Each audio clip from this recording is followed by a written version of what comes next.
Alors, alors, donc il disait qu'il était un vaillant guerrier devant l'Éternel, et en fait, il dit qu'il était un vaillant tyran. Le mot guerrier, c'était tyran. Alors qu'il tyrannisait tout le monde. C'était pas bon, hein, ce gars-là.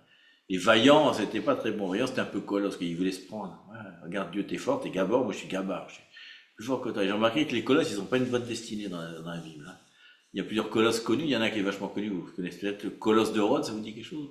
Le colosse de Rhodes, qui était à l'entrée du port d'Athènes, un énorme personnage. Ça fait partie des 7 merveilles du monde, avec la pyramide, etc. Et il a été détruit. Ils n'ont jamais voulu le reconstruire. Pour lire l'histoire, c'est intéressant. Ils n'ont pas voulu le reconstruire parce qu'ils ont pensé qu'il y avait une malédiction qui s'était abattue sur la ville.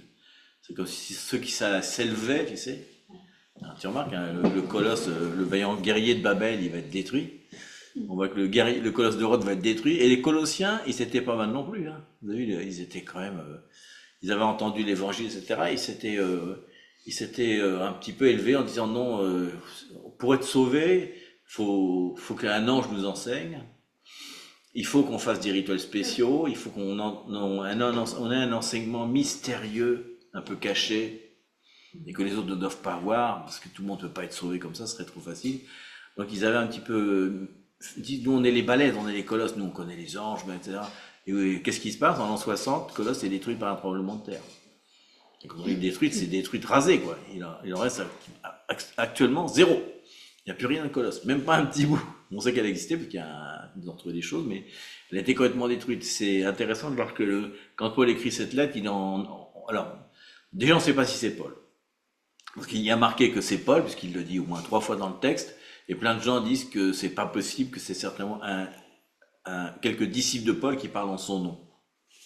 Il n'aurait pas écrit, il aurait dicté peut-être des choses, mais pas écrit. Je pense qu'on n'a pas de raison de douter, vu qu'il dit « moi, Paul », je vois pas pourquoi il dirait ça. Mais bon. Faut savoir que c'est une des lettres qui est considérée comme une pseudo-épître de Paul. Certains disent que c'est une pseudo-épître pour des raisons particulières, mais en tout cas, elle est écrite environ dans les années 57, 58, quoi, certainement. 2 ans avant que la ville soit détruite. Moi, ça me paraît intéressant, non? Est-ce qu'il a envoyé la lettre en leur disant « attention, là, vous êtes en train de vous rajouter une couche à Christ, vous pensez qu'on n'est pas sauvé par Christ, que Christ n'est pas complet. D'un seul coup, la ville est détruite. Est-ce qu'ils n'auraient pas obéi et puis que Dieu dit j'en ai marre? C'est une question que je me pose, qu'à chaque fois qu'il y a quelqu'un qui s'élève, qui veut dire on voit qu'à l'époque, Dieu, il détruit. C'est la même époque, le cause de Rodin. Et pourquoi on retouche cela, vraiment, et ces chapitres encore? Parce qu'on voit qu'aujourd'hui, on a eu récemment, merci, qu'il y a un mouvement aujourd'hui qui prend les songes comme une doctrine. Et là, ces lettres, vraiment, elle est très forte. Vous savez, partager ma des détails. Mais pourquoi?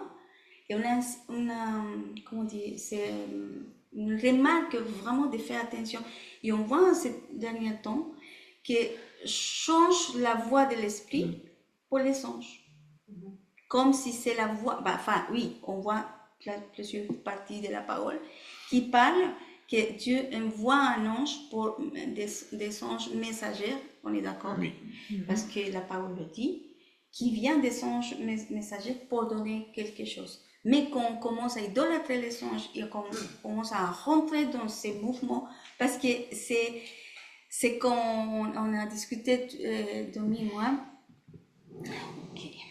c'est comment on a discuté tous les deux, c'est comment on peut, alors, pour le fait de trouver à Dieu, parce qu'on ne le trouve pas, même si on le trouve de la parole, parce qu'elle est là, elle est présente, tout, c'est comme si il y a quelque chose dedans qui fait je sais pas comment dire, y aller plus haut que Dieu même. Je ne sais pas si je me fais comprendre. C'est comme si je dois avoir plus des choses plus loin de la même parole. Comme si la lumière vient, la révélation vient, mais j'ai plus.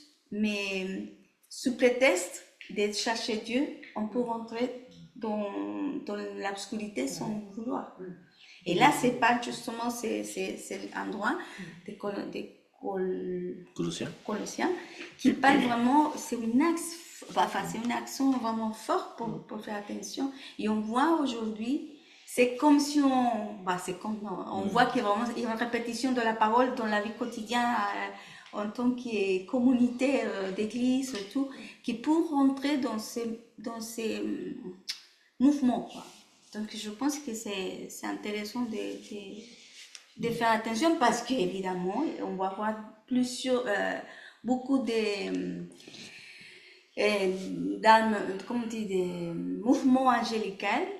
Parce C'est que sûr. c'est sûr, c'est évident que pour le temps qu'on a, on va voir plus. Mais de faire attention nos tournées, C'est quoi. tombé dans De basculer dans une... Oui. Ouais, tout à fait. Non. Non, Une c'est un religion. petit peu comme conduire à l'agnosticisme. Oui, oui, exactement. Oui. Et c'est vraiment On peut se trouver comme ça, Le mais moi, pour le ouais. fait de, c'est pas le surnaturel, que jamais Les dit, et anges, puis là, les- il y a les plus loin.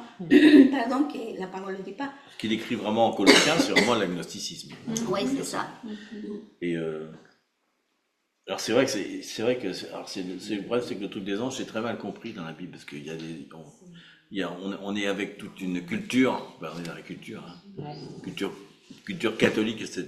Donc forcément les anges, ils seraient été inventés bien. C'est pas si vieux que ça. Hein. Les anges ont des ailes, les anges ont des flèches des fois.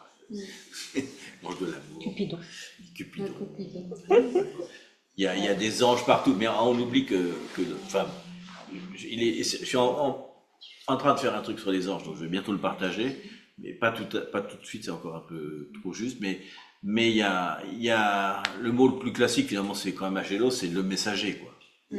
C'est quand même c'est un principe fondamental dans la Bible, on le voit sans arrêt. Ça commence avec, en fait, ça commence à Genèse. Mais déjà avec Moïse, on voit qu'il est devant le buisson ardent, il y a une voix qui lui parle, et il dit qu'il y a deux personnes dans le buisson. Il y a l'ange de l'Éternel, plus l'Éternel lui-même. C'est-à-dire que l'Éternel ne parle pas directement aux hommes. Comme Jésus, comme avec Daniel, qui a la vision, il entend la vision d'un ange, il voit un ange, un messager, et derrière lui, il y a quelqu'un qui parle à l'ange, et l'ange lui parle. La personne qui est derrière, on suppose que c'est Jésus, elle ne parle pas directement à l'homme. C'est pour ça qu'on parlait la dernière fois avec Denis Marine que l'image de Jésus, c'est un peu le soleil, pour plein de raisons. Il dit à Moïse, tu ne pourras pas me voir sans être aveuglé. Donc, faut pas. Quand il va le voir, il est le visage brillant, donc il ne peut pas parler directement à l'homme, quoi. Et même dans l'Apocalypse, quand on voit il y a plein de messagers, etc., et il dit quelque chose, et l'ange appelle Jean, il dit, regarde. Donc quelqu'un donne un ordre à l'ange, on voit que c'est l'ange qui il ouvre le seau, et ensuite, quand il ouvre le seau, Jésus, il permet à un ange d'aller à chaque fois. On a toujours, dans Zacharie, toutes les présences, il y a un ange, c'est important. Il y a toujours besoin d'un intermédiaire. Mais après, quand on entend les gens sans arrêt répéter, un ange m'a dit, j'ai vu un ange, etc., c'est bizarre qu'ils voient beaucoup d'anges quand même. C'est pas un truc le plus courant, c'est qu'un ange vienne te parler quand même. Et souvent, ils te décrivent l'ange, et quand tu vois qu'ils décrivent l'ange, tu dis, bah, c'est un démon. En fait, il parle avec un démon. Les anges n'ont pas d'ailes. Donc, si tu parles avec un ange avec elle, il n'y a que Satan qui a des anges des ailes. Donc, faut faire attention, parce que des fois, tu peux avoir des présences, des choses qui te disent, et finalement, c'est pas la voix de Dieu. Et là, on voit, c'est ça, quoi. On voit, c'est ça, c'est vraiment l'agnostique. Donc, ils avaient plein de trucs. Ils avaient le culte des anges, l'agnosticisme, et puis aussi, ils disaient qu'il fallait ils s'imposaient des règles strictes, presque de flagellation, hein, c'est-à-dire de diète très, très stricte, en disant que comme ça, ils étaient encore plus saints que les autres, quoi, plus sanctifiés. Et si possible, on reçoit des mystères cachés. Et ça, on voit ça maintenant. Parce qu'il y a des mystères cachés dans la Bible. Mais il y a un moment où on voit ce déséquilibre où il n'y a plus que les mystères, la connaissance, etc. La connaissance des mystères. Et puis, la relation avec Dieu, c'est plus Dieu qui te sauve, c'est comme si les mystères suffisaient à te sauver. La Bible est assez simple, finalement, c'est un évangile d'amour, de puissance. Après, c'est bien qu'il y ait plein de mystères, mais si ça devient ton quotidien de chercher ça, c'est ce qu'il faisait. Hein. Il pensait que, en plus, ça devait être à des initiés. Alors, je vais pas aller plus loin là-dessus, mais il y a plein de choses initiées parce qu'il connaissait bien Enoch et tous ces trucs-là. Il lisait beaucoup ces livres un petit peu étranges dans lesquels il y a des initiés toujours. Et chez les Juifs, ça a toujours été, ça l'est encore aujourd'hui, puisqu'ils n'arrêtent pas de parler qu'il y a des initiés. Combien il a dit qu'il y en a? Il y en a 12 sur la terre. C'est ça, les 12 Belvéniens. On avait parlé avec un rabbin, il nous expliquait tout ça. Pourquoi? En fait, ces initiés-là sont eux-mêmes comme ils disent, quand ils meurent, ils sont la réincarnation. Donc il y en a un qui est la réincarnation de Moïse actuellement. Hein, il ne voulait pas nous dire le nom, mais il existe. Donc, ils ont calculé le nombre d'années qu'avait Moïse quand il est mort. Donc s'il y a un nombre, ils savent. Donc un tel c'est Moïse. Le jour où il va mourir, alors le Messie va revenir. Il y a tout un truc comme ça, une espèce de croyance. Ça ressemble vraiment à ça. Quand on lit Colossiens, on a l'impression que ça s'est jamais arrêté finalement. Donc, on va quand même. J'ai fait un truc moins détaillé. J'ai fait plutôt une espèce de panorama, parce que le but c'est de faire un panorama. Et si on voit dans l'ordre, donc la structure, il y a 4 structures. Il y a le Messie exalté, c'est 1 à 23, peu importe. Ensuite, il y a l'apôtre souffrant, il y a les pressions culturelles dont il va parler un petit peu, et enfin la vie de résurrection. Donc, j'ai juste pris en fait 2-3 clés. Première clé, on le voit dans Colossiens, c'est vraiment très fort, c'est l'exaltation de Christ. Hein, par rapport à tout ce qu'ils disent, etc. Leur rappeler sans arrêt que c'est ça. Donc, on voit, on peut lire éventuellement. Il y a une partie qu'on appelle, on avait déjà lu une fois un poème de Paul, mais on l'appelle celui-là, on l'appelle Hymne à Christ, si on peut le lire peut-être. C'est 1, 15 à 20. Quelqu'un dit pour lire. De Colossiens 1, 15 à 20.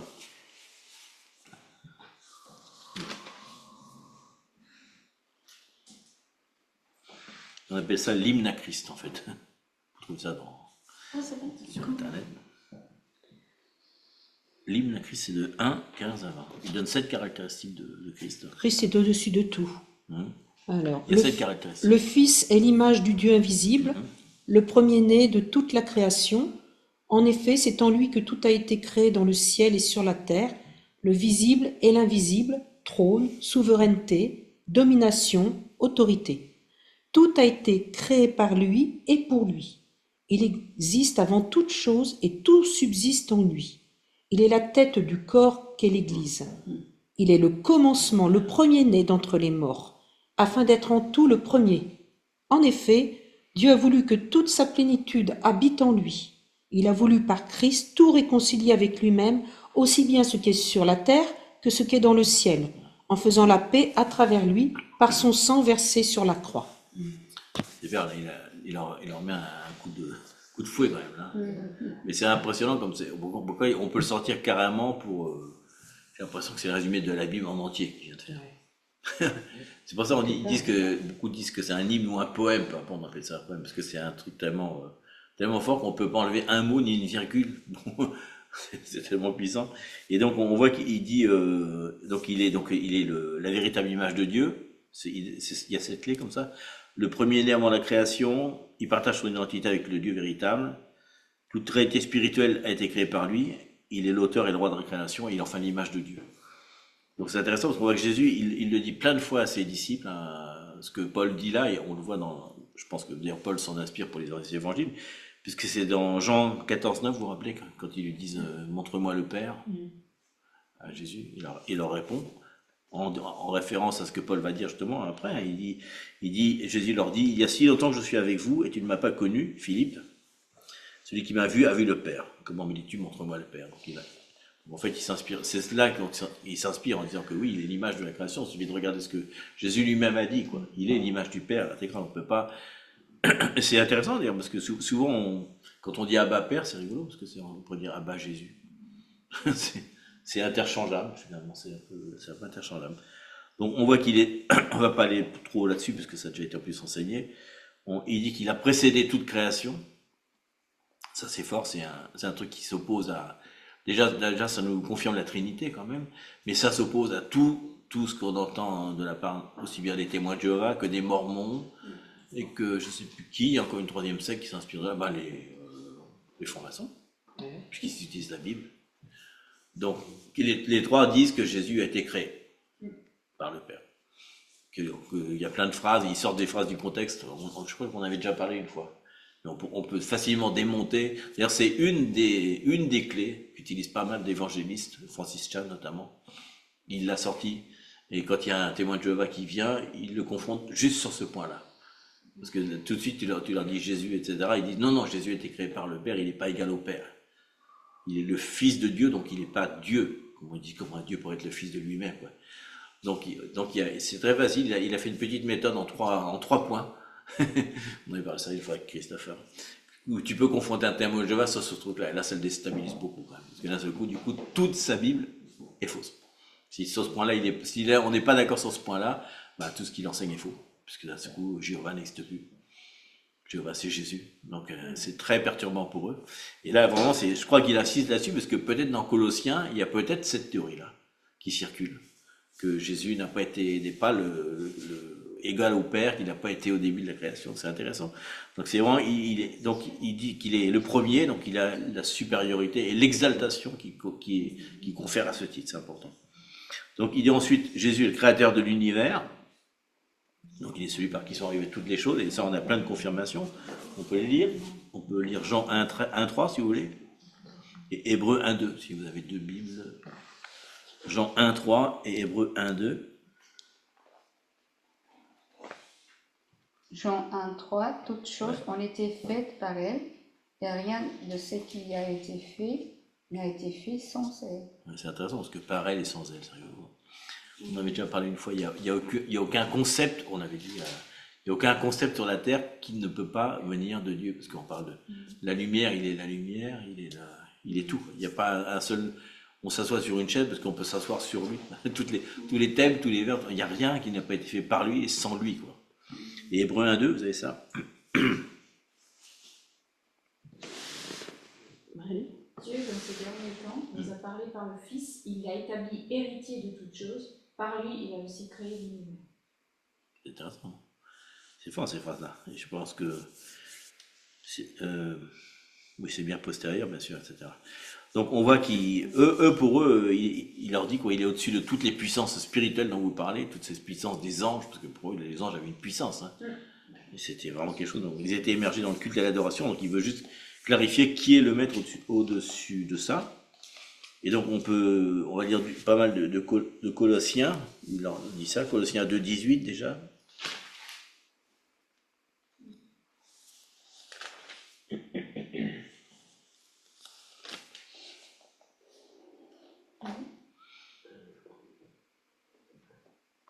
On va peut-être lire 2:10, 2:15 et 2:18. On aura 3 extraits. 2:10, 2:10, 2:15 et 2:18. je prends le 2:10, qui dit « Vous savez tout pleinement en lui, qui est le chef de toute domination et de toute autorité. » Et 15, il a ainsi dépouillé les dominations et les autorités et les a données publiquement en spectacle en triomphant d'elles par la croix. Et 18. Que personne, sous une apparence d'humilité et par un culte des anges, ne vous ravisse à son gré le prix de la course, tandis qu'il s'abandonne Oui. à ses visions, il est enflé d'un vain orgueil par ses pensées charnelles. Ça reprend très fort quand même. Mais là, il leur redit à nouveau, il leur parle de domination-autorité. On ne va pas aller plus loin, mais il parle de ce qui est au-dessus de la terre et de ce qui est en dessous de la terre, quoi. Il avait déjà dit dans Philippiens, dans Éphésiens, qu'on est au-dessus de tout ça, qu'on est... Voilà. Donc c'est intéressant, mais je ne sais pas comment ils le prennent, hein. C'est peut-être difficile pour eux de prendre ça. Je ne sais même pas s'ils l'ont pris, parce qu'on ne sait pas si la lettre est vraiment arrivée. Nous, on l'a beaucoup plus tard, la lettre, on ne sait pas. Peut-être qu'elle n'est pas arrivée à la destination. C'est très court. Hein. 2 ans, c'est très court. Hein. En tout cas, bon, il nous dit qu'avec la résurrection, parce qu'il dit à la croix, hein, il a réconcilié l'humanité. Donc ça, c'est intéressant. Ensuite, il nous dit qu'il est la tête de l'Église. Donc on voit que non seulement il est finalement le corps de l'Église, parce qu'il a beaucoup parlé de l'Église quand même, il est aussi la tête de l'Église. Donc, il rappelle que l'Église, c'est un corps uni. Pardon? Il nous dit que c'est là qu'il n'y a ni juif ni grec, donc c'est intéressant. Ça va faire mal, ça aussi, pour l'époque, à Colossiens, de savoir que, dans ce qu'ils doivent partager quelque chose, parce qu'il va parler beaucoup de mystère. Le mystère, c'est toujours quelque chose qui a été révélé. Donc nous, on appelle ça la nouvelle humanité, quelque part, le nouvel homme. Si on dit un seul homme, un nouvel homme, une nouvelle humanité, c'est vraiment ça. C'est ce qui réunit les deux. Donc il dit que c'est un mystère qui n'a pas été... Il parle justement de mystère qui n'a pas été révélé aux autres générations. Donc ça, on peut le lire. On l'avait dit peut-être la dernière fois. C'est dans Éphésiens 1:4. Éphésiens 3:6 aussi. Je prends les 7 caractéristiques. Éphésiens 1:4 en À 5. 1:5. 1:4 à 5. 4, 5. Attention, Paul, là, il se fait un peu... Il gonfle un petit peu. 1, 4 à 5. Oui. En lui, Dieu nous a élus avant la fondation du monde. C'est ça? Ça dit 4, oui. 1, 4 à 5. Oui, 1, 4, 5. Oui, c'est ça. Pour que nous soyons saints et réconciliés devant lui, nous soyons prédestinés dans son amour à être ses enfants. Non, c'est pas ça. Non? Attends. Euh, mince. C'était pas Éphésiens, c'était Philippiens en tout cas. Je vais vous lire le passage en tout cas, on va le retrouver tout à l'heure. C'est un moment où Paul se fait un peu gonfler les chevilles. Il dit, en les lisant, vous pouvez vous représenter l'intelligence que j'ai du mystère de Christ. J'aime bien la phrase. C'est pas dans Éphésiens. Hein? C'est pas dans Éphésiens. Non, c'est pas dans Éphésiens. Mais je cherche en ce moment dans ma tête. C'était le mot que je cherche. Non, je ne vais pas chercher maintenant. On peut chercher sur Internet. Parce que la parole, il dit quoi Et la parole dit, bref, en les lisant, vous pouvez vous représenter l'intelligence que j'ai du mystère de Christ. Il n'a pas été manifesté aux fils des hommes dans les autres générations, comme il a été révélé maintenant par l'Esprit aux saints apôtres et prophètes de Christ. Et donc, ça serait bien... Et Éphésiens 3.6, c'est pas ça? C'est Éphésiens 3:6. Et ça, Éphésiens 3.6, c'est quoi? C'est dans le même livre. Si, c'est ça. Ouais. Non. C'est quoi la phrase? Éphésiens 3.6 dit quoi? En formant un même corps. Ce mystère, c'est que Oui, c'est les ça. païens sont Oui. co-héritiers, forment. Un même corps. Oui, c'est ça. Oui. Ah, mais c'est 3, 4. 3, 6. 3, 4, 5. Ah, bah c'est 3, 4, 5, 6, ouais, d'accord. c'est ça. Ah bah tu peux le lire en entier pendant que tu dis. En les lisant, non. Ouais. Oui, c'est ça. Oui. En les lisant, vous pouvez vous représenter l'intelligence que j'ai du mystère de Christ. Il n'a pas été manifesté aux fils des hommes dans les autres générations, comme il a été révélé maintenant par l'Esprit aux saints apôtres et prophètes de Christ. Ce mystère, c'est que les païens sont co-héritiers, forment un même corps et participent à la même promesse en Jésus-Christ par l'Évangile. Alors, il leur rappelle ça. À l'époque, c'est très... nous, maintenant, ça nous paraît tellement normal, logique. Mais à l'époque, les années 50, t'imagines, 20 ans après la mort de Christ, oh, quel choc culturel. Mais c'est quand même... C'est fort, hein, parce qu'il dit quand même s'il se fait un peu mousser, c'est quand même un mystère de tous les temps qui est révélé d'un seul coup. Et c'est vraiment quand il dit ça, finalement, nous, on est d'accord parce qu'on est là dans la salle, mais si on revient au contexte de maintenant, tels que sont les Juifs, ce mystère n'aura toujours pas été révélé. Ah ouais. Et dans le corps de Christ, nous ici, il y a encore ce mystère qui n'est toujours pas révélé, où les gens pensent que ce qui était pour les Juifs c'est fini, c'est nous qui prenons la suite. Donc finalement, c'est un mystère, mais j'ai l'impression qu'il n'a pas encore été accepté totalement, ni par l'ensemble des chrétiens, nous, quoi, ni par l'ensemble des Juifs, quoi. Il y a encore un doute, que les gens ont encore un petit doute quand même.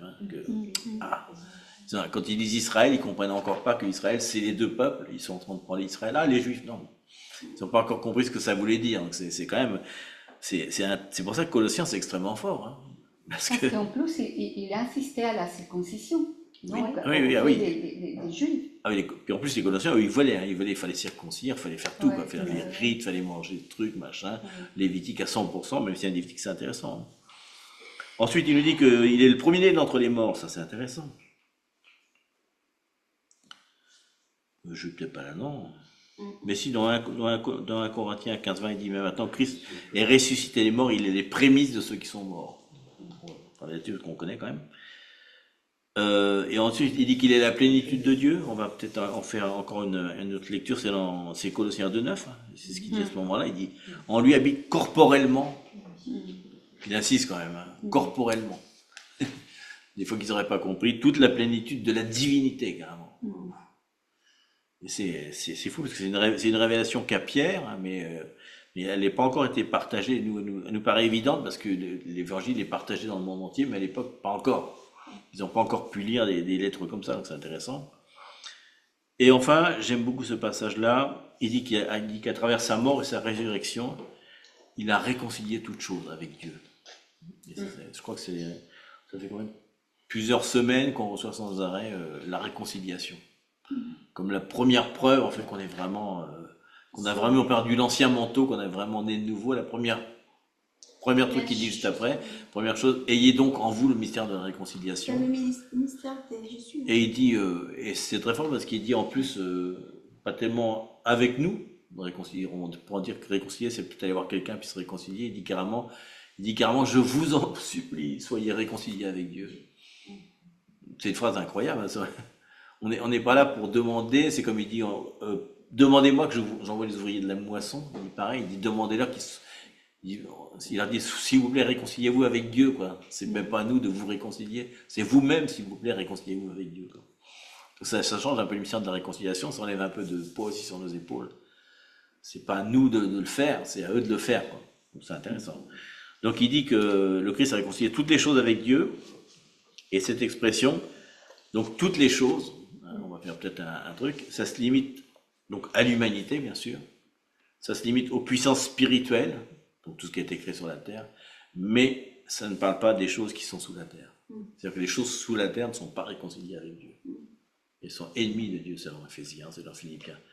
Il y a plusieurs types de puissances, et pourtant à la fin il dit que tout genou fléchira sur la terre, au-dessus de la terre, sur la terre et aussi sur les cieux. Mais pour l'instant, jusqu'à ce que le jugement arrive à la fin, ils ne sont pas réconciliés avec Dieu, ils ne sont toujours pas réconciliés. Et c'est dans Colossiens. Pourtant, c'est son but. Oui, c'est son but. Ouais. Mais Il est venu pour ça. on va pas aller sur ce thème-là, parce que c'est un thème qui parle de Genesis 6, des Néphilines, etc., des géants, etc., qui sont sous la terre après le déluge et qui ne sont pas réconciliés avec Dieu, qui sont la source de tous les démons qu'on a sur la terre. Eux, ils ne sont pas réconciliés pour l'instant. Ils travaillent avec l'ennemi, donc ils ne peuvent pas être réconciliés, mais il y a un jugement à la fin et une réconciliation certainement. Et donc il le dit, il a voulu par lui réconcilier tout avec lui-même, tout ce qui est sur la terre, ce qui est dans les cieux. Il a remarqué que là, pour une fois, il ne cite pas ce qui est sous la terre. Alors, il dit toujours qu'on est au-dessus de toutes ces puissances-là, mais il ne dit pas qu'il y a la réconciliation. Hein, il dit qu'on est au-dessus de toute puissance sur la terre et sous la terre, on est au-dessus de ces puissances-là au-dessus, mais par contre, il dit pas qu'il les a réconciliées. C'est vraiment qu'il omet ce truc-là. C'est intéressant. Hein. Donc, c'est intéressant. Ensuite, il parle je vais peut-être passer, parce qu'après, il parle du mystère ou de plan de Dieu. Donc, ça, c'est.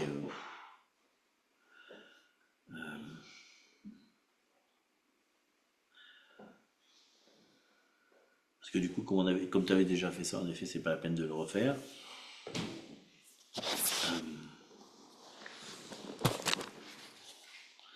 Mais enfin, en résumé, parce que c'est quand même un résumé, c'est qu'il leur parle que par rapport aux fausses croyances qu'ils ont, hein, le culte des anges, qui sont en fait les anges sont pour eux des médiateurs, parce que là, ils prennent vraiment le mot d'ange en tant que messager médiateur, qui ne peuvent parler à Jésus que par un médiateur. Ils peuvent pas parler directement à lui, donc ils ont besoin d'un ange, hein, qui font un enseignement exclusif, mystérieux, hein, mystique, on pourrait dire, hein, avec une certaine catégorie, donc c'est vraiment il dit que c'est la meilleure sanctification, il faut respecter toutes les lois de la Torah, donc Lévitique, tous les trucs, rien faire qui soit pas dans Lévitique, ça implique beaucoup de problèmes, la circoncision, le régime alimentaire, plein de choses comme ça. Donc il leur clarifie juste qu'en dehors de Christ, ils ont besoin de rien d'autre. Alors il dit ça à Colossiens, on peut le dire à nous maintenant. Parce que combien de doctrines on a dans nos vies, sans s'en rendre compte des fois. Combien de... Alors c'est toujours intéressant de lire, de parler des doctrines, parce que il dit justement que c'est intéressant d'en parler dans les temps de la fin, parce qu'il dit que dans les temps de la fin, on sera emporté à tout vent de doctrine. Et doctrine, c'est un peu ce que moi je pense, quoi. Ce que moi je pense de l'interprétation de la parole, moi personnellement, ou qu'on m'a enseigné, et je le mets comme sur une boule à facettes, quoi. Je le mets dessus, puis j'éclaire tout le monde. Puis ceux qui ne sont pas d'accord avec, ils ne sont pas sauvés, etc. Donc ça veut dire que je pense... est-ce qu'on peut citer quelques doctrines qui ont fait rage pendant les 30 dernières années dans l'église évangélique, charismatique, peu importe? Il y en a un paquet quand même, qui sont maintenant complètement retirés. C'est-à-dire que le signe du Saint-Esprit, c'est que tu es baptisé du Saint-Esprit, c'est que tu parles en langue. C'est dire de trouver un signe dans la Bible qui dit ça, hein, parce qu'ils s'impliquaient au début avec Pentecôte en disant qu'à Pentecôte c'était ça. Or, on sait qu'ils parlaient des langues humaines. C'est l'opposé de Babel, c'est l'inverse de Babel. Donc, il ne parlait certainement pas des langues angéliques, hein, il parlait des anges. Donc on a dit ça pendant longtemps, etc. Ce qui fait que quelqu'un qui ne parlait pas en langue, il n'est pas baptisé du Saint-Esprit. Or, il n'y a rien qui peut soutenir ça. Il y en a bien d'autres, hein, le baptême d'eau. Il y a eu tout plein de théories sur le baptême d'eau, où c'était très très mal compris ce que ça veut dire, et on a enseigné ça pendant longtemps. Donc ça a brillé comme ça, donc on prenait des extraits, comme les témoins de Jéhovah qui peuvent prendre un extrait en disant que ça c'est vrai, mais c'est pas vrai parce qu'ils ne prennent pas l'intégralité de la Bible. Mais il insiste un petit peu en plus qu'il y a des mystères qui sont révélés qu'à la fin, Daniel le dit, etc. Donc en ce moment on a des tas de choses qui sont révélées, Donc il y a quand même il nous rappelle qu'en dehors de Christ, on n'a besoin de rien d'autre. Déjà, si on a ça dans sa vie, si on est sur cette certitude, on l'avait dit, on a la sécurité, on a la paternité, on sait où on va, etc. On n'a pas besoin de plein de doctrines qui se rajoutent sans arrêt, voilà.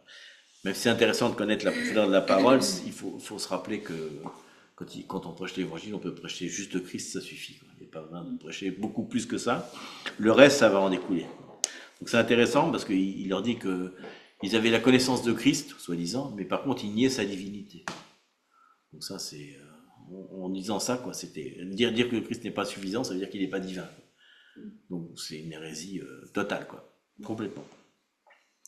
Donc il parle d'ailleurs de ça. Donc il parle d'autres mystères, d'ailleurs. Et l'autre partie, c'est l'Église en tant que corps de Christ. Peut-être on peut lire, on l'a lu. Bon, encore Colossiens 1, 24 à 26.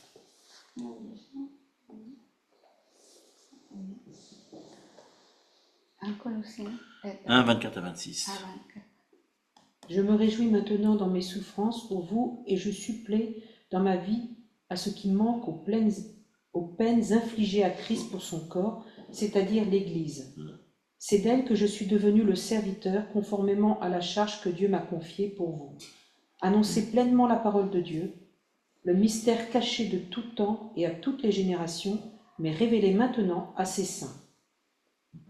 Donc, il parle de l'Église. C'est les premières fois pratiquement qu'on entend parler de l'Église, parce qu'on en parle avant. Jésus en parle avant. Il dit à Pierre, vous vous rappelez, il dit que c'est quelque chose qui va venir. L'Église, elle n'existe pas encore, parce qu'il n'y a pas encore c'est pas encore ça. Vous vous rappelez, il dit Simon Pierre répondit, tu es le Christ, le Fils de Dieu vivant. Donc il lui dit, tu es heureux, etc. par cette révélation que tu as eue, car tu es Pierre et sur cette pierre je bâtirai mon Église au futur.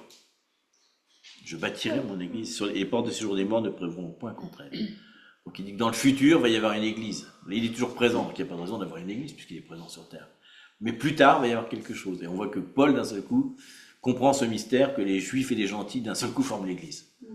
Avant, il n'y a pas d'Église. Il y a des synagogues, il y a des réunions, etc. Même si Église veut dire congrégation. Mais en tout cas, elle a été... que sa naissance a eu lieu... Parce qu'il le dit d'ailleurs dans Acte 1,5, car Jean a baptisé d'eau, mais vous, dans peu de jours, vous serez baptisés du Saint-Esprit. Donc là, quand le Saint-Esprit arrive, Jésus, Dieu, Saint-Esprit sont réunis, alors seulement l'Église peut commencer. Déjà, elle commence parce qu'il commence à avoir la puissance et la révélation par l'Esprit Saint. Et c'est pour ça qu'il dit à un moment la présence de Christ dans chaque croyant, dans la présence de l'Esprit de Dieu ou l'Esprit de Jésus, donc l'Esprit Saint aussi, c'est l'espérance de gloire. C'est ce qu'il dit. C'est comme ça qu'il dit. Avant, il n'y a pas cette espérance, quoi. Donc c'est intéressant. Il dit aussi dans... donc il dit déjà, on sait que la gloire de Christ a été révélée qu'aux Juifs, maintenant elle est révélée aux Grecs aussi.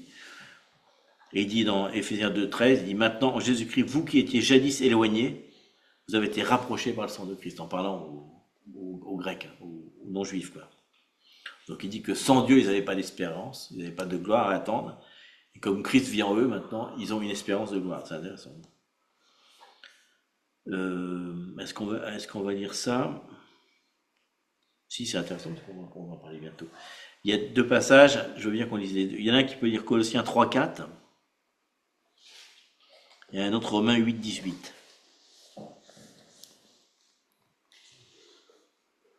Quand Christ, votre vie, paraîtra, alors vous paraîtrez aussi avec lui dans la gloire.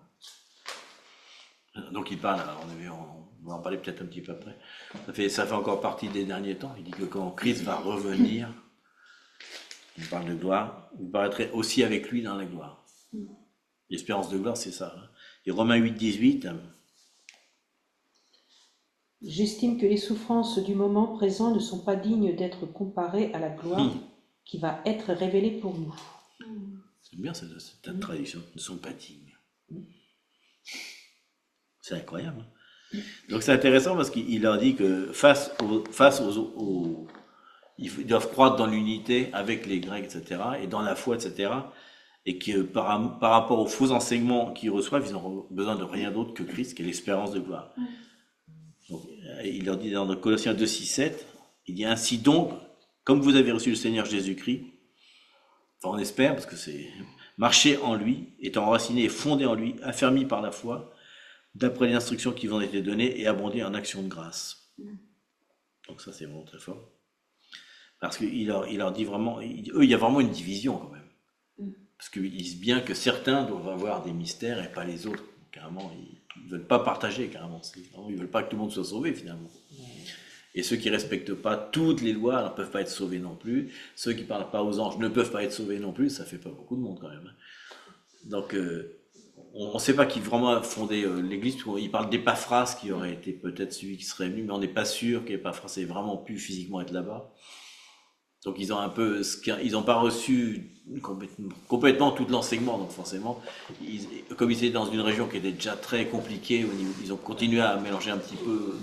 C'était comme une couche supplémentaire qu'ils ont su. Ah, c'est beau, l'amour de Christ, ah, c'est joli. Et c'est vraiment parce que quand on dit ça, on peut vraiment penser à nous tous, hein, à tout ce que on en parlait la dernière fois. Les gens qui cherchent de l'amour, ils vont accepter Jésus comme amour, mais tout le reste, non.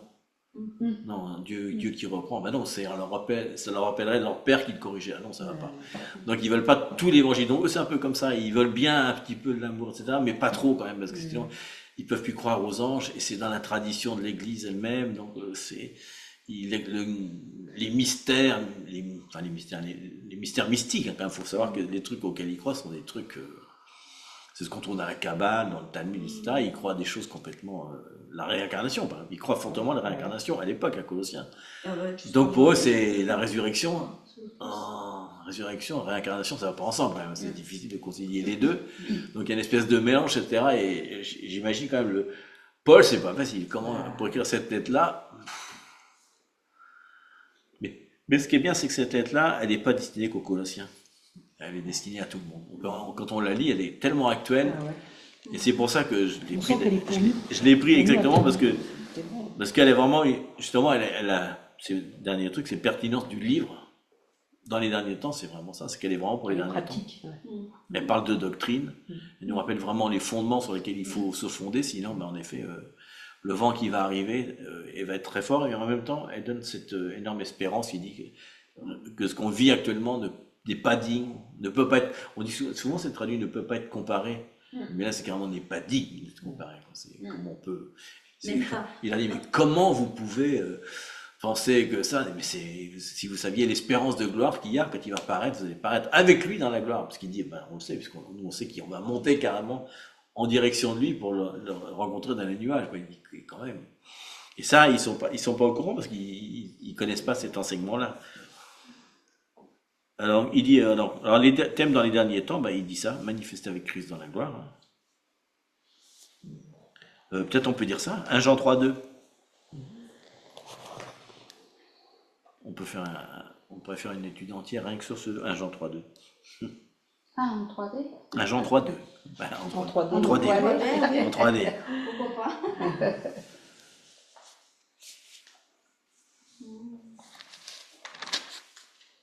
Bien-aimés, nous sommes maintenant enfants de Dieu, que ce que nous serons n'a pas encore été manifesté.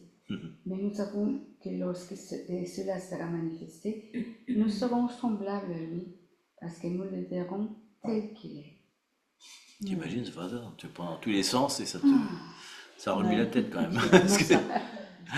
Mais c'est bon ce qu'il dit, je suis enfant de Dieu, mais le vraiment enfant de Dieu, c'est pas encore manifesté, c'est que le début, c'est enfance, peut-être avec des couches, quoi. Je sais pas, c'est encore une enfance que quand il va apparaître, imagine, on va vraiment, on sera carrément, enfin, on n'y arrive pas à imaginer ça, on sera tel qu'il est.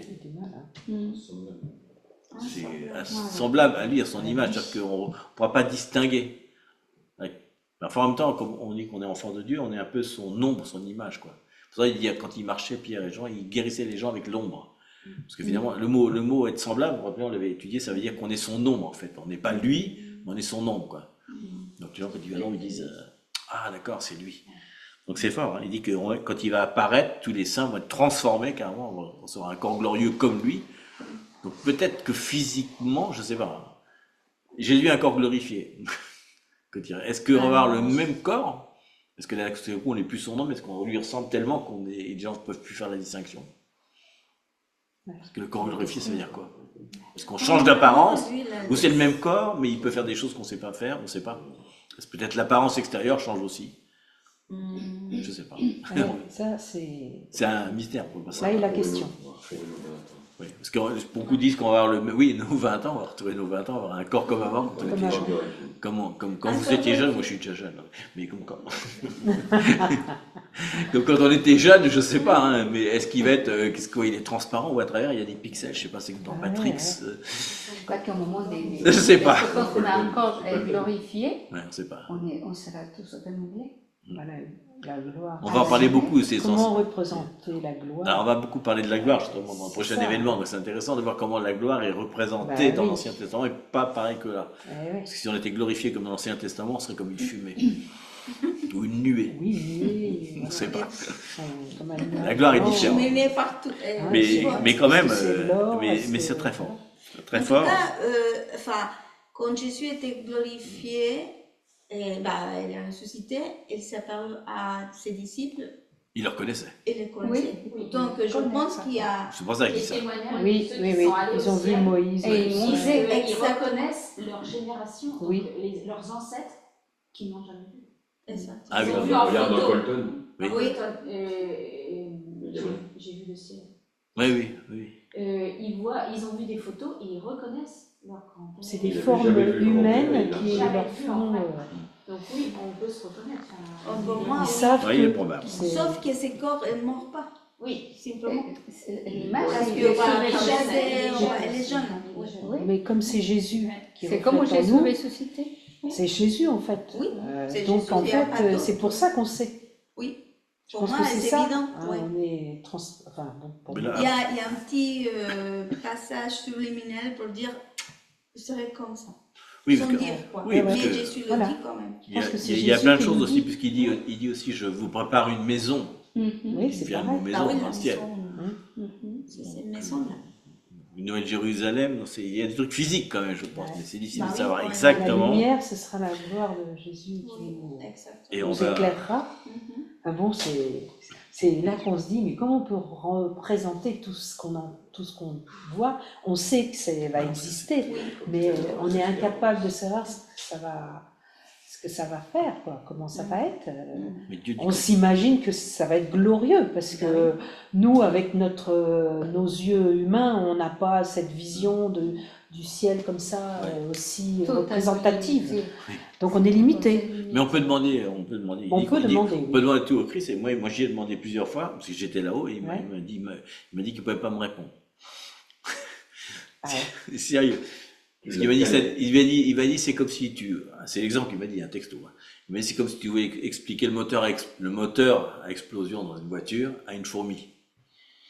Je dis pas que c'est impossible, mais ça va être très compliqué parce qu'il faudrait déjà qu'elle puisse comprendre ce que veut dire. Donc il dit, mes plans sont au-dessus de tes plans, Ah ouais, tu seras surpris. Faut même On pas parle chercher à de comprendre. l'univers, l'univers, en fait, on parle Faut de s'attendre à quelque chose de on parle de grandiose. l'univers et même les gens qui utilisent l'univers actuellement, ils sont fous parce qu'ils n'arrivent plus. On n'arrive plus maintenant à trouver à la grandeur de l'univers. On pensait connaître un petit peu comme des limites et on s'aperçoit que c'est impossible. Plus on l'étudie, plus il est grand. À un moment, on dit mais ça s'arrête jamais. Enfin, ils disent d'ailleurs c'est infini carrément. Je pense que parce qu'on s'imagine des choses trop petites, Ouais. mais c'est pas ça. C'est que c'est tellement différent. Ouais. C'est comme C'est au-delà de ce qu'on c'est peut comme imaginer ou penser, quoi. c'est comme certains qui, pour donner un exemple, je dis pas que c'est bien, mais certaines personnes prennent dans les certaines régions, ils prennent des drogues spéciales, hein, qui sont des drogues hallucinogènes, et donc ils voient des couleurs, ils peuvent pas les décrire, ils n'existent pas sur la Terre. Je vois des nouvelles couleurs, mais je sais pas comment je les décrire, je n'ai pas de mots pour ça.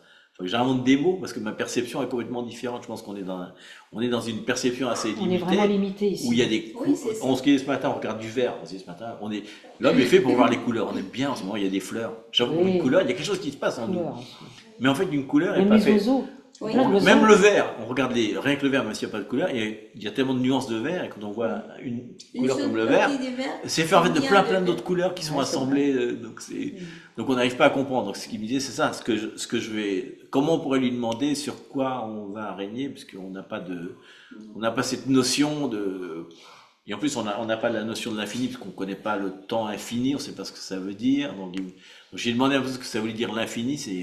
L'homme ne peut pas le comprendre, parce que si tu jettes une pierre dans un puits et qu'elle ne fait jamais plouf, mais elle tombe où alors la pierre?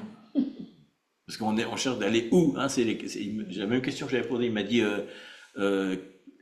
style de question bête qu'on peut demander à Dieu en disant ça. Et quand tu es au pôle Nord, qu'est-ce qu'il y a au-delà du pôle Nord? T'es déjà au pôle Nord. Il n'y a pas de notion, tu peux pas aller plus loin que le pôle Nord, quoi, parce que tu es au pôle Nord. Donc il n'y a pas de... Parce que l'espace, il faudrait qu'il nous expliquait que l'espace n'est pas tel qu'on le conçoit, que le temps n'est pas tel qu'on le conçoit. Or, on vit dans l'espace et dans le temps. Mais si c'est complètement différent, et que les deux sont complètement différents, on est complètement autre part, quoi. Donc je pense que c'est ça. C'est pour ça que quand on parle de la gloire, des fois on a du mal à comprendre l'intensité de la gloire. Saisir voilà. ce point-là. Donc quand même... sûr. Alors, On a tous une définition de la gloire. mais quand même, on va le compléter On par... peut tous peut-être qu'on imaginer terminera là-dessus. quelque chose. Si, on va terminer là-dessus. Peut-être un Corinthien, pardon. 15, 51, 54, que là, voilà, il nous parle un petit peu encore du même mystère. Et là, c'est pareil. Encore un enseignement en entier, rien que sur celui-là. Hein, c'est vraiment... 1 Corinthiens 15, 51, 54. Pourquoi je dis que ça fait un enseignement? Parce que vous allez voir toutes les phrases qu'il utilise. Chaque mot lui-même qui est en grec, il faudrait lire la Bible en hébreu pour comprendre, parce que c'est une version hébreu de la Bible en grec, et on va voir que tous les mots, à part certains, sont complètement... ça donne plein de pistes, en fait. C'est pour ça que ce texte-là est vraiment très très puissant au niveau de l'étude. Quelqu'un là? Voici, je vous dis un mystère. Ah, attention, écoute un mystère. C'est ça? Oui. On l'écoute, écoute bien son mystère. Attention. Le mystère. Le mystère. Nous ne mourrons pas tous, Ah, tu t'arrêtes à chaque phrase, nous ne mourrons pas tous. mais tous nous Plus, je serons sais, plus. changés. En un instant, en un clin d'œil, à la dernière trompette, la trompette sonnera et les morts ressusciteront incorruptibles et nous serons changés. Car il faut que ces corps corruptibles revêtent l'incorruptibilité et que ces corps mortels revêtent la mortalité. Jusqu'à-là? Oui, ah non, tu vois. Lorsque ces corps corruptibles aura revêtu l'incorruptibilité et que ces corps mortels aura revêtu l'immortalité, oh là là, alors s'accomplira la parole qui est écrite, la mort a été engloutie dans la victoire. Ô mort, où est la victoire? Ta victoire. Ô mort, où est ton épée? On peut s'arrêter là. Et on voit justement là encore des mystères, puisqu'il parle de deux choses, tu as vu, ce qu'on vient de dire, il parle de la corruptibilité et de l'immortalité. Donc corruptibilité, c'est ce qu'on a dit, c'est les choses, et l'immortalité, c'est le temps. Donc à nouveau, il nous dit qu'on va être dans un autre temps et dans une autre matière. Et il dit qu'on va revêtir. Donc il dit comme c'est venu du ciel. En fait, je crois qu'on en a parlé une fois. En fait, quand on meurt, notre âme va quelque part. Il part comme un vêtement, quoi, qui s'en va. Le corps va mourir, mais il y a quelque chose qui est dans le ciel qu'on reprend, en fait. On reprend quelque chose qu'on a perdu, en fait. On a plein de passages pour ça. Enfin, on l'avait enseigné, je crois, non? On fera peut-être un petit enseignement pour comprendre pourquoi il dit ça. Déjà, le mot nous serons changés. Le mot changer, c'est intéressant parce que ça veut dire voilà, transformer, changer. Là, il faut vraiment étudier le truc. En tout cas, bien sûr, ça nous parle de la 7e trompette, donc c'est en correspondance avec l'Apocalypse. En plus, changer, c'est différent de transformer, parce que pour changer quelque chose, oui, transformer, tu peux transformer, exactement. Complètement transformer. Ça, c'est intéressant. On reconnaît plus. Et il dit que c'est en un instant, en un clin d'œil. C'est une phrase que j'ai reçue hier quand on priait. En un instant, soudainement. Il y a beaucoup de soudainement dans la Bible. Hein. D'un seul coup, soudainement, en un clin d'œil, tout il se passe quelque chose. Enfin, si on le prend littéral, c'est rigolo, parce que d'un seul coup, on entend la 7e trompette. Jésus apparaît, pourtant ça doit être une descente qui doit être assez lente, puisqu'il dit de la même façon dont il est monté au ciel, il va redescendre. Donc il y a des gens qui l'ont. Donc forcément, il va forcément redescendre. Mais peut-être que ça voudrait dire dans ce cas-là qu'au moment où on voit le signe, avant même qu'il descende, quoi, on est changé d'un seul coup, quoi. Non, c'est étonnant, quoi, d'un seul coup. C'est pas un truc progressif. Il y a quelque chose qui se passe, qui n'est pas progressif, il est en un clin d'œil à la dernière trompette. Mais c'est intéressant, parce que là, on voit tout le... C'est là que la gloire. Donc, Je en gros, m'imagine. c'est ce qui dit qu'on va pas tous mourir. Ouais. Nous, il y a certains qui vont pas, certains vont avoir la chance, si on peut dire, de pas passer par l'étape mort, quoi. Donc, on sera, parce que finalement, les autres seront ressuscités, on peut dire. Mhm. Nous, on sera pas ressuscités, on sera transformés, on n'aura même Ouais. pas eu le temps de mourir, quoi. Toute sa vie, on s'inquiète. Des fois, on est très préoccupé par la mort. D'ailleurs, la mort, c'est la première préoccupation de l'humanité à cause d'Adam et Ève. Mais on ne devrait pas avoir peur de la mort, surtout dans les derniers temps, parce que peut-être on va la... Voilà, je sais pas si c'est la chance, parce que... On va- Ah bah si, c'est une bénédiction. Tout le Oui. monde l'attendait et nous, on va le Oui, on va le voir Voilà. directement. Mais en même temps, l'inconvénient, il va falloir attendre que tous les autres ressuscitent.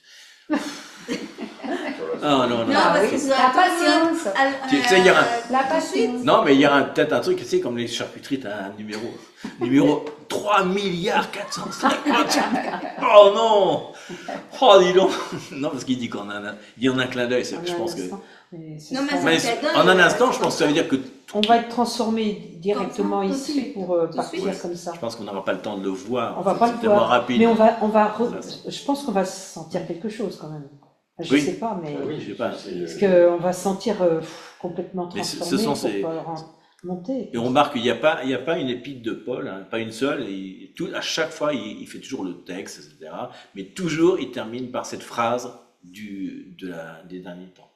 C'est tellement important, il a tellement compris que Bah, tout. c'est pour ça. Et c'est pour ça qu'il insiste. qu'il y On ne avait peut une- pas les souffrances être dit, Il y a c'est un- même pas digne d'être comparé à ça. Il n'arrête pas de leur dire, s'il vous plaît, rappelez-vous. Le plus important à la fin, rappelez-vous ça. Si vous avez rappelé ça, la simplicité de Christ est le premier, le dernier, etc. Ça suffit. Et rappelez-vous qu'à la fin, il revient. Donc il dit, le message, il revient, c'est la chose la plus importante. Il n'y a pas d'autre chose à savoir, le culte des anges, les mystères profonds, etc. Et juste si, hein, un truc C'est pour la révélation, bien Paul sûr. insiste beaucoup, parce qu'il est en même temps romain et juif, et pharisien, se rappeler que c'est un seul homme, c'est une nouvelle humanité. Ça, c'est un thème important aussi. Je pense que si on a compris aussi ça, c'est une autre... Enfin, je sais pas, Colossiens, pour moi, c'est vraiment une révélation des derniers temps. C'est vraiment... se rappeler de tout ça, c'est vraiment très fort. Et enfin, j'avais pris, parce que j'aime bien prendre une application intemporelle du livre, quelque chose qui ne bouge pas. C'est Colossiens 2:20 et 3:1, si on veut dire ça.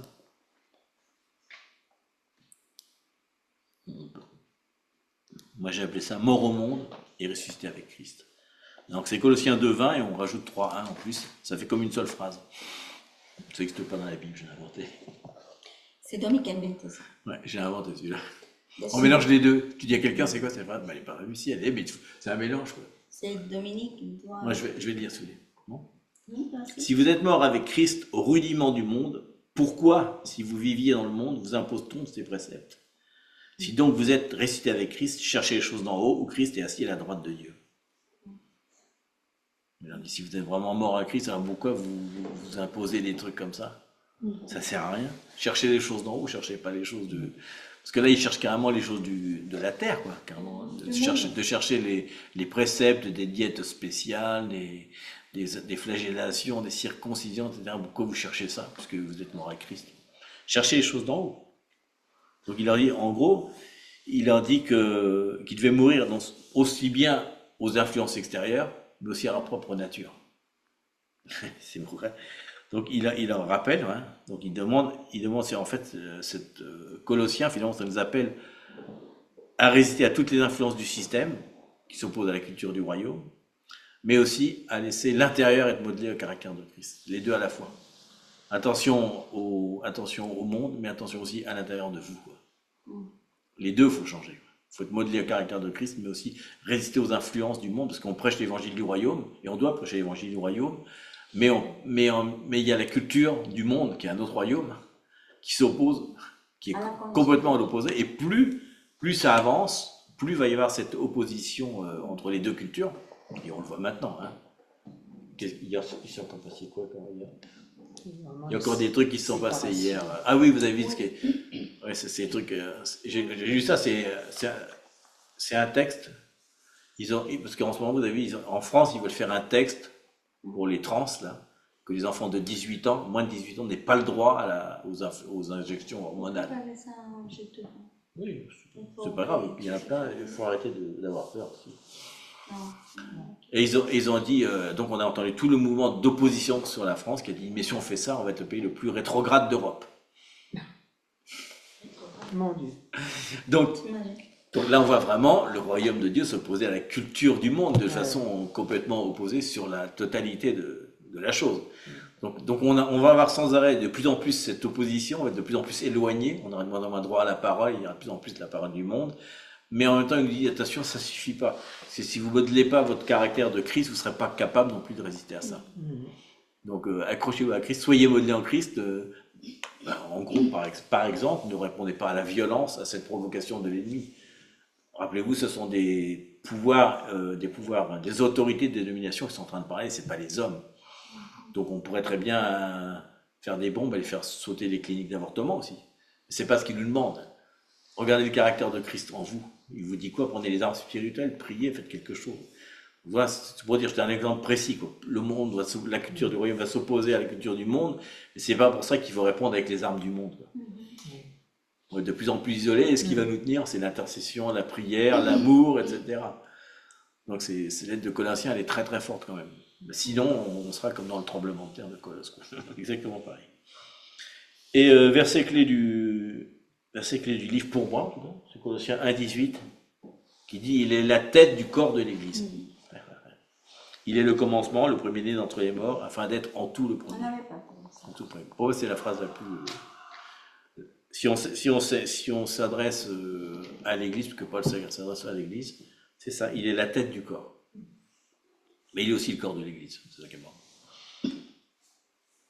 Donc on remarque quand même beaucoup d'avertissements. Cette lettre est vraiment une lettre qui n'est pas la plus populaire, je pense, dans la lecture, et pourtant c'est une des lettres fondamentales qui s'oppose à toutes les doctrines ou toutes les choses qui pourraient nous dévier du fameux poème de Christ, à qui il a dit, qui résume en 7 caractéristiques tout ce qui est Jésus par rapport à Dieu, et qui nous permet de résister à toutes les fausses doctrines. Finalement, si on a ça, on a ça. Et je pense que c'est intéressant de travailler un petit peu ces 7 caractéristiques, parce qu'elles nous servent vraiment dans l'évangélisation en tout cas, elles nous servent à vraiment montrer qui est Jésus. Parce que les gens, c'est difficile de leur montrer qui est le Père des fois, à cause de l'identité, mais si on peut leur montrer qui est Jésus, c'est très intéressant. Et après, à travers de Jésus, on peut les amener à montrer le Père, comme il dit, hein, celui qui m'a vu a vu le Père. Donc c'est intéressant c'est comme la doctrine du Père est pas très... Maintenant, on parle sans arrêt de ça, le Père, le Père. Mais à l'époque, on ne parle pas de Dieu le Père. Hein. C'est pas un truc qu'on entend... On parle de Jésus à l'époque. C'est vraiment Jésus le Sauveur, mais Dieu le Père, c'est bien après. Et pourtant, Jésus, on parle sans arrêt, qui fait ce qu'il a fait son Père, mais l'identité de parler de Dieu, c'est comme dire Dieu mon ami. Dieu est mon Père et mon ami. Je crois combien de chansons qui disent ça, Dieu mon Père et mon ami. Il y a encore plein de gens, il y a 90% même, si tu dis ça, dis non, Dieu n'est pas ton ami. Tu peux pas parler à ton père comme ça, ça veut dire comme si on lui manquait de respect. Mais comment ça? Est-ce qu'on manque de respect envers son père si on le traite comme son ami? Je pense que pour Jonathan, son père c'est son ami aussi. C'est pas juste l'autorité qui le corrige de temps en temps, parce qu'il le faut. Parce qu'il le dit, celui qui corrige, c'est celui qui aime. Dans ami, il y a aimé quand même. Ça veut pas dire que c'est son copain, mais en même temps, si c'est son copain. En même temps, c'est un peu son copain, mais c'est celui avec qui on partage le pain copain, c'est-à-dire partager le pain avec quelqu'un. Donc, il est notre maître, mais il est aussi notre ami, il est aussi notre père, mais ça, c'est Jésus aussi. Donc, c'est fort cette lettre-là. Il dit, n'allez pas chercher des anges, n'allez pas chercher des philosophies, des mystères, etc. Restez proche de Jésus. Il dit, cette simplicité que moi, j'enseigne, Paul, en tant que Jésus, restez à Jésus. C'est pour ça qu'il insiste tellement là-dessus. Sur cette tête est vraiment très très forte et confrontante à la limite des fois, parce qu'on pensait que tout le monde est d'accord avec ce qu'il dit là, mais en fait non. Tout le monde n'est pas d'accord. Tout le monde n'est pas d'accord à ce que des Juifs, il y a une nouvelle humanité. On veut tous on pense qu'un nouvel homme, ça veut dire, moi, baptisé, je suis un nouvel homme, mais ça veut pas dire ça. C'est-à-dire que c'est comme le mariage, c'est pas un mariage individuel qui est avec l'épouse de Christ, c'est un mariage collectif aussi. Toute l'Église, le plan de Dieu, c'est quand même l'Église, quoi. Dans les derniers temps, il veut vraiment une Église, quoi. Donc c'est intéressant parce qu'ils sont assez individualistes quand même à Colossiens. Chacun fait son petit truc dans son coin. Ils veulent pas qu'ils soient les uns avec les autres. Ça leur plaît pas. Ça. Ils veulent au contraire qu'il y ait une élite. Mais je pense que, pour ce que je dis au début, est-ce que c'est mon interprétation, mais est-ce que c'est pour ça que 2 années après, ça va être complètement détruit, il y a un tremblement de terre? Parce que j'ai regardé, j'ai lu un petit peu, c'est dans des textes romains qui ont été publiés à l'époque. Le tremblement de terre a été extrêmement localisé, hein. Ça n'a détruit que Colosse, rien d'autre. Il n'y a pas eu les autres trucs au-dessus, ont été gardés. Il y a une ville qui est à côté de Colosse, qui est actuellement, qui est à côté de, ils disent d'ailleurs sur Wikipédia que ça a pris la place de Colosse, quelque part. Elle n'a pas été touchée du tout, celle-là. Et si on regarde le Colosse de Rhodes, si vous regardez l'histoire, qui était à l'entrée du port, en fait, les pontons du port n'ont pas été détruits. Il n'y a que le Colosse qui s'est effondré. Rien d'autre n'a été touché. Comme si Dieu disait, je peux faire ça. Vous vous rappelez la statue du pape? La statue du pape aussi, vous avez vu, ça a détruit, le tonnerre est tombé, ça a détruit sa couronne et le bâton qu'il avait dans la main, mais rien d'autre. Rien d'autre n'a été touché. La tête et la main. Le jour de son anniversaire, vous vous rappelez, en Argentine. Je dis, comment c'est possible ça? Bon, Dieu a ciblé un truc comme ça, ce qu'il a dit, j'en ai marre de ces gens-là qui se prennent pour des géants, etc., et qui empêchent la propagation de l'évangile, parce que, en gros, ils empêchaient la propagation de l'évangile. Les gens qui rentraient dans cette église-là ne pouvaient pas connaître Jésus, parce qu'ils étaient carrément éloignés, quoi. Donc moi, ça m'a impacté. Comment un tremblement de terre peut toucher une ville comme ça? Alors, ça touche une région. Là, Dieu est Dieu. Dieu est Dieu. Et jusqu'à aujourd'hui, il n'était jamais reconstruit. Non, jamais. C'est comme Corozin. Non. On y a été, on était. Cette ville qui a été entièrement détruite. Il a dit cette ville-là. À Corazim. Corazim. Corazim. Cette ville ne sera jamais reconstruite. Et pourtant, on l'a vu quand on l'a visité. Hein, on a vu que c'était une ville où il y avait de l'huile, il y avait du blé, il y avait l'abondance. Et telle que la parole l'a dit, elle n'a jamais été reconstruite. Et la plus riche en plus. Et c'était la plus riche. C'est fort. C'est la souveraineté de Dieu, mais Dieu est ami, Dieu est notre Père, mais aussi il y a un respect, il y a sa autorité. Mais comme on dit dans la chanson, pour moi, c'est ton amour pour moi ici incompréhensible. Il y a un chant qui chante au Père. Mon Père, parmi les sept, tu es mon Dieu, mon Père. Mais ça me brise le cœur quand il dit, mais tu restes Dieu. Mais tu restes Dieu. Tu restes Dieu. Tu es mon Père, tu es mon Père. Et ça, vraiment, ça m'a pris tu restes Dieu. Même tu es à côté de moi, tu me soulèves, blablabla, mais tu restes Dieu. C'est la révérence. Exactement. Ouais. On est passé du Colossien au Père. Merci Seigneur en tout cas, parce que ta parole se renouvelle, on pourrait la réétudier encore une fois, je suis sûr qu'on trouvera encore quelque chose d'autre, parce qu'il y a tellement de profondeur dans ton cœur, Seigneur. Pas seulement dans ta tête, Seigneur, mais dans ton cœur, Seigneur. Il y a tellement de profondeur, Seigneur, pour nous, Seigneur. Aujourd'hui, tu nous rappelles de rester vraiment un avec toi, vraiment de revêtir cet homme nouveau, Seigneur. En attendant, Seigneur, que l'homme nouveau nous revête à la fin, c'est-à-dire qu'on soit revêtu d'incorruptibilité, d'immortalité, Seigneur. On sait que les souffrances du temps présent ne sont pas dignes d'être comparées, Seigneur. Alors on ne veut pas les comparer, on veut juste les prendre telles qu'elles sont, parce qu'on se rappelle que même si tu es notre Père, tu restes Dieu, Seigneur. Tu as l'autorité suprême, Seigneur. Tu as l'autorité suprême, Jésus. Et Saint-Esprit, tu as l'autorité suprême sur nos vies, Seigneur. Tu es 3 en 1, Seigneur. On va se rappeler ce fondement sur lequel on se base, Seigneur, afin que rien vienne nous l'enlever, Seigneur. Et même si, comme tu disais, même si un ange vient te dire ça, qu'il soit anathème, qu'il soit rejeté, Seigneur. Aucune autre révélation ne doit venir enlever ce fondement, Seigneur, sur lequel on va se battre, Seigneur, parce que ça va être critiqué, ça va être débattu, Seigneur, et on entend beaucoup de gens qui disent que la Trinité est une invention, Seigneur. On entend beaucoup de gens dire des choses, Seigneur, que les Juifs et les Grecs ne seront pas réunis au dernier temps, Seigneur. Nous, on sait sur quoi on se fonde, Seigneur. On se fonde sur ta parole, Seigneur. Et c'est ça, Seigneur, qui va nous aider à tenir au moment où la persécution va venir contre ton peuple en Israël et contre ton peuple ici, Seigneur.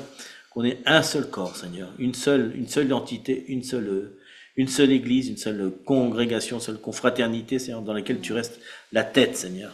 Donc, on porte, Seigneur, la présence de Dieu sur nos épaules, Seigneur. Et merci pour cette parole, Seigneur, merveilleuse, l'espérance de gloire, Seigneur, qui est en nous, Seigneur, qu'elle puisse se manifester aujourd'hui, Seigneur, où qu'on va aller, où qu'on fasse, quoi qu'on dise, Seigneur, que ta gloire nous accompagne, Seigneur, encore aujourd'hui, Seigneur. Amen.